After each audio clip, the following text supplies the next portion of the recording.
en mal de vivre,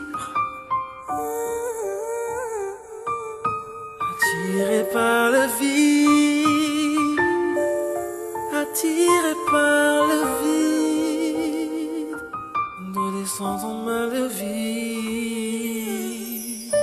Adolescente en mal de vivre, attirée par le vide. Malheureuse en amour, chaque mec qu'elle rencontre lui tape le vice. Mal à l'aise face à son reflet dans le miroir. Pour elle la vie est triste, elle songe à partir avant la fin de l'histoire.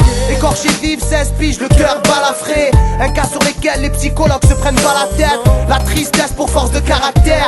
Un cauchemar incessant lui fait croire que cette vie n'est pas la sienne. Alors elle se laisse aller, clope, cacheton et coupe fin. Parce que sa vie mais la santé dans ce bled ne coûte rien. Prisonnière du poids de ses peurs, les conflits parentaux dont elle est témoin ne lui laissent pas le temps de placer un mot sans repère. Victime du mépris de son beau-père, le silence de sa mère lui fera un jour franchir la fenêtre. Après réflexion, elle décide de faire sa valise, livrée à elle-même dans l'obscurité de la nuit. Adolescente en mal de vie, Adolescente en mal de vie, animée par la tristesse et la mélancolie, attirée par le vide, attiré par le vide. comment guérir les blessures, les cicatrices. Adolescente en mal de vie, Adolescente en mal de vie, animée par la tristesse et la mélancolie, attirée par le vide, attiré par le vide. comment guérir les blessures, les cicatrices. Désormais seule avec son sac de sport, confrontée à son sort. Quelques euros au fond de la poche, c'est pas le grand confort. Se dire qu'elle a tourné une page, la réconforte. Dégoûtée de comment tous les adultes se comportent. Elle découvre un paysage inconnu, celui de la rue.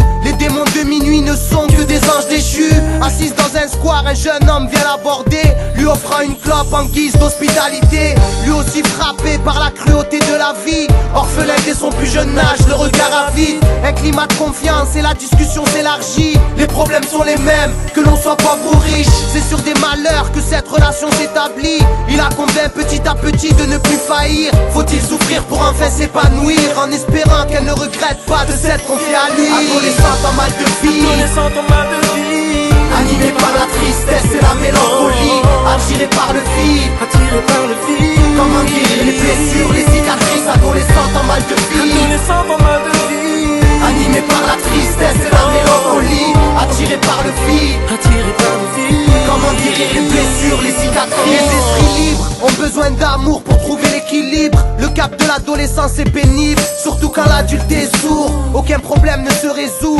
dans les quartiers chicous en bas des tours. À vivre comme des fugitifs, l'aventure devient plaisante. L'important c'est de pouvoir vivre à fond l'instant présent.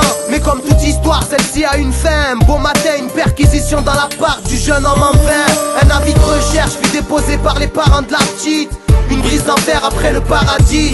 De retour au domicile familial, la mésentente fait que celle-ci sera convoquée devant la juge des enfants. Le verdict, un placement en foyer à 500 bornes de sa ville, qui la priverait de l'homme de sa vie. Adolescente en mal de vivre, attirée par le vide, car les adultes ne l'ont toujours pas compris. Adolescente en mal de vie, Adolescente en mal de vie, animée par la tristesse et la mélancolie, attirée par le vide, attiré par le vide. comment guérir les blessures, les cicatrices. Adolescente en mal de vie, Adolescente en mal de vie, animée par la tristesse et la mélancolie, attirée par le vide, attiré par le vide. comment guérir les blessures, les cicatrices. Adolescente en mal de vie, Adolescente en